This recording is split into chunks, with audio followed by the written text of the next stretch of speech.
if you're a part of any organization that they perhaps want to stonewall or slow roll and prevent from becoming politically active. And that's what's been going on. They've had access to this data. And one person was testifying in the House and Judiciary Committee, I believe it was, about some of the questions they were being asked by the IRS. And one of the questions that was asked that gave me the idea that they were using this information was this one person was asked, what is their relationship with another person? It was a specific name. Well, the question I had was not what was their relationship, but how did the IRS know about that relationship? The only way I could think of that they would know was be through this access to the data at NSA, which is where all that information is mapped out.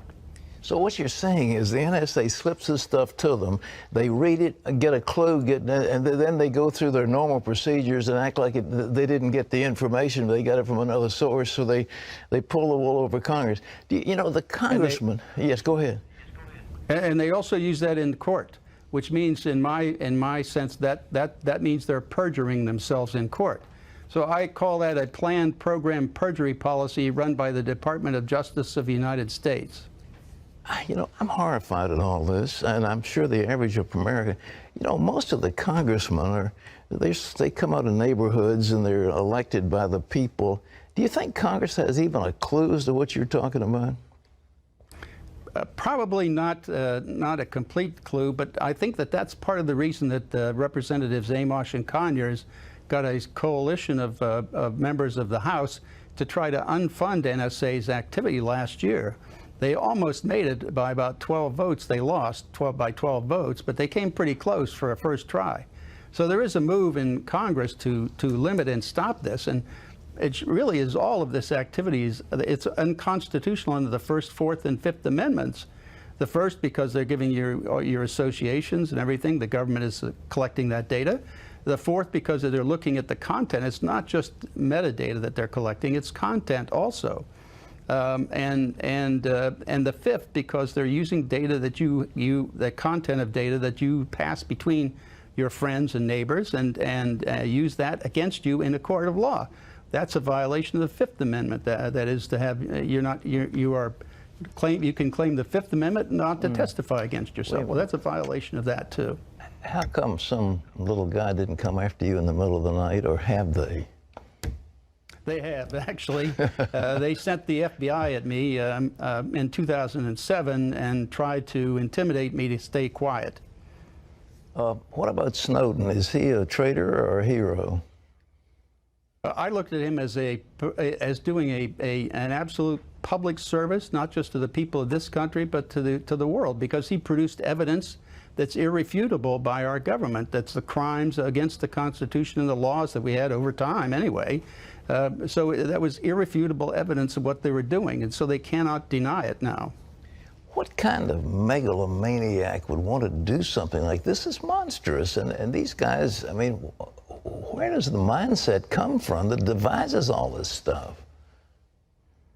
Well, that's what I objected to and why I left NSA early on back in 2001, because I saw this coming. I mean, I had worked the Soviet Union problem for almost 30 years, and it was very clear to me that in October of 2001, the NSA and the government, the U.S. government, started adopting the procedures and techniques and processes that the Soviet Union and the Stasi and all of the countries behind the Iron Curtain were using. So we were actually adopting their procedures.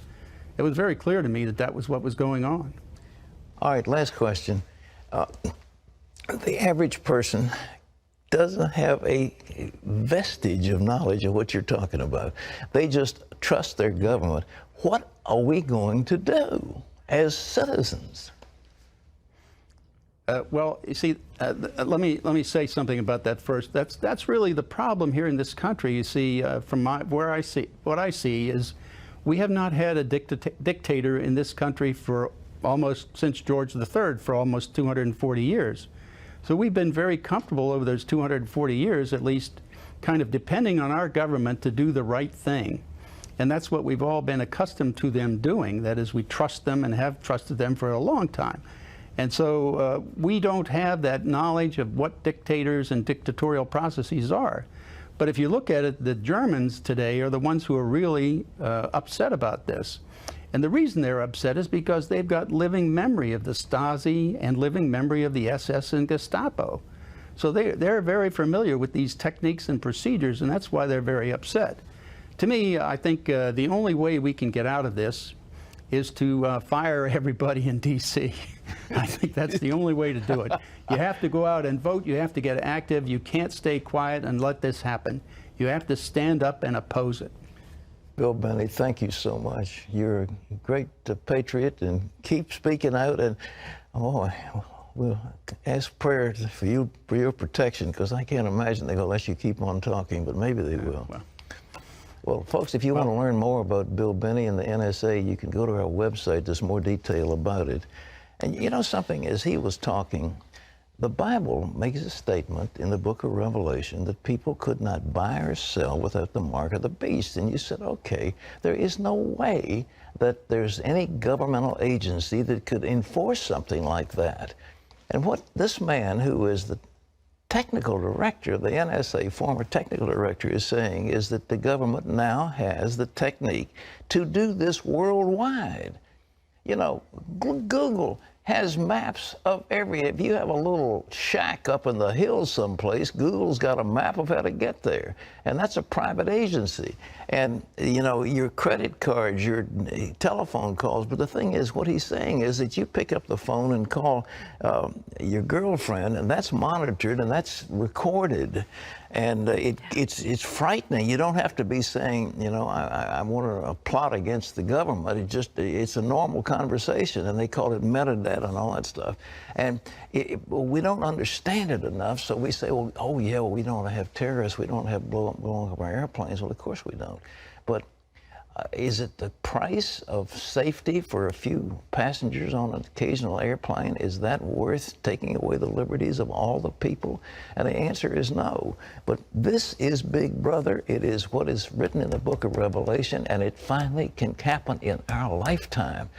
This is scary stuff. Shocking, really. Isn't it? Shocking. I remember reading 1984 and books like The Late Great Planet Earth and thinking that could never happen in our country. People would never buy into that, and here we sit. Well, it's like the old business of the frog in the water. You heat it up slowly, and we're more and more accustomed to it. And every time it comes out and they say, oh, well, it's okay, it's a USA Patriot Act, it was put in by George Bush, these are good guys.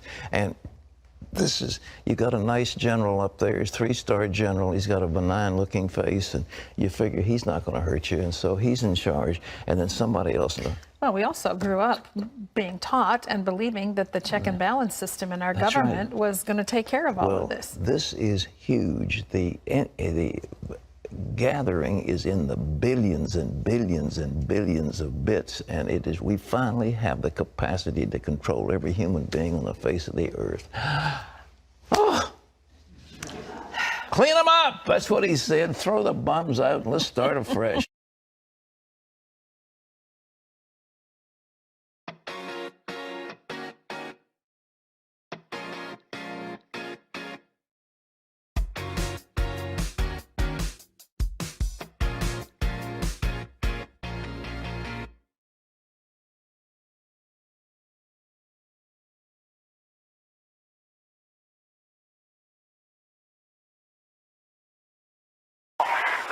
That I'm not a medical doctor. I'm an engineer. And so my part of it was designing the microchip, not interfacing it to the nervous system and this type of thing. But byproducts that came from that were other microchips that began being used in places like Chino Prison. Instead of an lesion in the brain, they were using a microchip for sex offenders and child molesters. Now, folks, this was a progression of things that happened. And as it moved along, the chips became more sophisticated, and at one point they determined that we can't use a flat chip that has to be surgically implanted. This won't work. We got into designing cylindrical architecture, got into designing stacked strata, and building a cylindrical chip. This microchip, in fact, my wife has got one in her purse. It's going to be difficult to pass it around to everybody in here. In some meetings we can do that. Here it would be a little difficult. But this microchip, very small, fits through, and I have a hypodermic needle. Now, right here in Spokane, or in Sacramento, you have been exposed to this in pets and this type of thing. We've been using it for brands. We've been using it for all kinds of things. There's a group called InfoPet down in Los Angeles that claims they can keep track of 1 billion pets to within 10 feet of where they're at. And so these things are here. The reason we're here and sharing with you tonight is that these things are real, folks. And we're moving to the positive identification of the microchip. I'm going to kind of bunch some things together here, but one of the things that happened was we went out, we spent $1.5 million doing some research on places to put